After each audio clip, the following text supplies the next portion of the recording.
This video is the third in a series having to do with states of consciousness. I started to meditate for a year or two before I got the idea of altering the procedure a bit.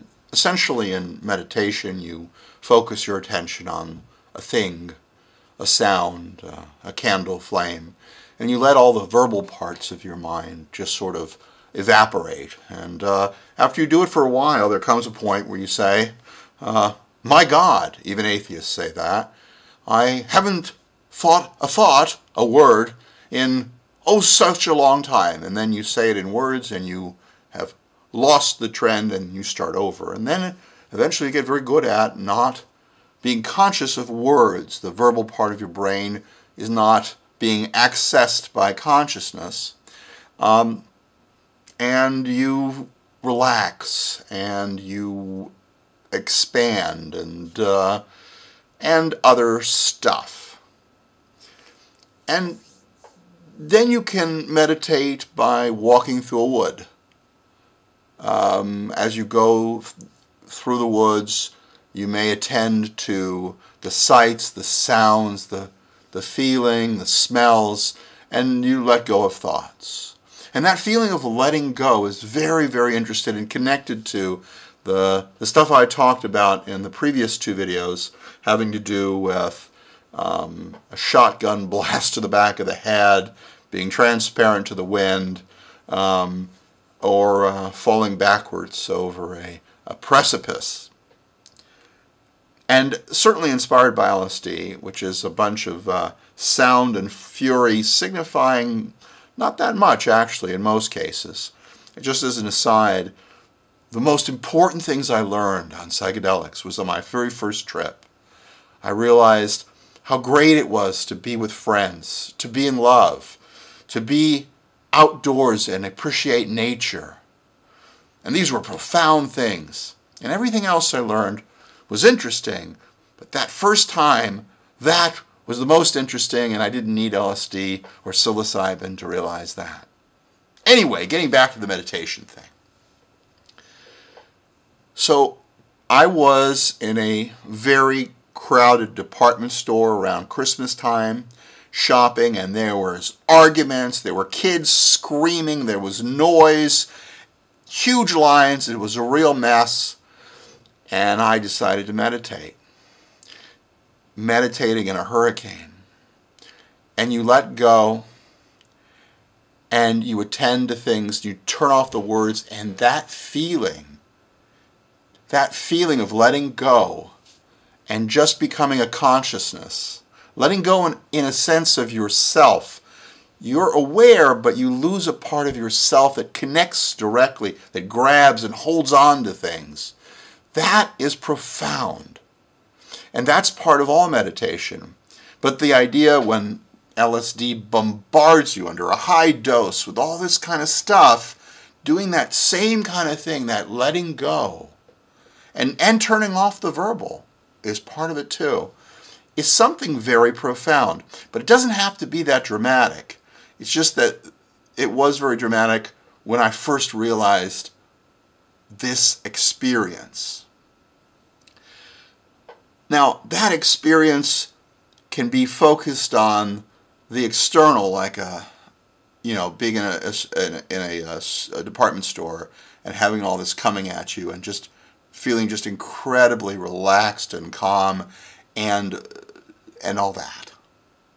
But it can also be directed at the psychological, and less dramatically than a shotgun blast to the head, but it has that feeling of letting go, falling backwards, making yourself non-resistant to whatever blows through you. And there's a kind of a meditation that I made up. And it has to do with, well, we all have different things in us. Obsessions, compulsions, neuroses. And when these things come up, our musculature gets tight and we get stiff and we harden psychologically. And if we can become aware of that up in the frontal cortex and then create a loop back inside our brains to the other brain centers and recreate a set of consciousness which loosens these things up, not in such a dramatic way as high-dose LSD or this crazy shopping center experience, but in the same essential way, a little at a time, you start to break free of that connection. And if you have some kind of, like, for instance, my folks spent their childhood in the Soviet Union because of World War II, and they were both under conditions where people were starving. And my mom's family, my grandfather on my mom's side, was very, very strong about not letting anybody cheat you out of food, out of money, out of anything, because quite literally a lot depended on it. And my father, I mean, he lost like 3 inches in height because he didn't have food as a kid. And this was indoctrinated into my mom and indoctrinated to me. My dad tells me stories about how he would watch dogs eat their own shit and had this horrible, disgusting look on their face as they ate it quickly, because in a couple of minutes it would freeze solid and they wouldn't be able to have anything to eat. Ew. And so this was sort of drummed into my head, and I had this really terrible thing about not letting anyone ever cheat me. Now, it was okay to cheat other people. My mom taught me how to do that. That was good. But to ever get cheated was bad. And she had a hang up about that. And her dad did, and I learned that from her. And even though rationally I could say, you know, it's not worth all the time and energy to worry about a very small amount of money, or when someone's going to pay you, you know they are, but you just feel terrible that you're sort of at a disadvantage or something like that. It's completely irrational. And when you have that feeling, there's a kind of feeling of tightness. And of all the things in my head, that was the biggest thing. That was the biggest thing. Now it's way, way, way, way, way smaller, but there's a lot of other things that were a lot easier to deal with. But that was so ingrained, so indoctrinated. I mean, I guess you can talk about religious indoctrination. Well, any kind of indoctrination like that you hear over and over again. Don't be a choppa. Don't be a weakling. Don't let them cheat you. Well, I'm very, very good at negotiating with car salesmen. I'm very, very good at not letting people cheat me. But I had a problem with just letting go.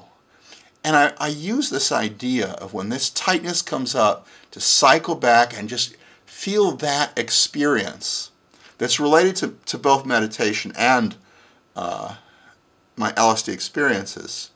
And I don't know if I can really pull off conveying it. I'm going to just try to say that the way it works is you become very much aware of when you begin to get tight and stiff and rigid, partially psychologically, but also in your musculature, because they're connected, as came up when I did a video on Antonio Damasio. And you sort of set up a feedback loop where you recall this experience, and you use a cue in your mind, a sound, a feeling, something. I use a sound, just a little sound that's not verbal, it's nonverbal, but it gets me back to that experience, and it wears down these crazy things that reason cannot solve. And even though cognitive behavioral therapy is actually effective for lots of stuff, there are some things that are very, very resistant to dealing with on a rational basis, and cognitive behavioral is more than that, but I'm not going to go there now because I'm looking at the time. But what I am saying is that you can basically sculpt your consciousness slowly.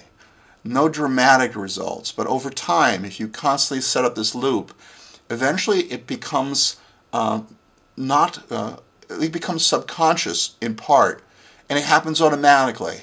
And over a period of time, you get better and better, and not being so stiff and rigid, and it frees you up. And all this stuff has to do with that feeling of freedom, of letting go. It's all the same stuff, and I'm sort of at loss for words to do any better job at describing it.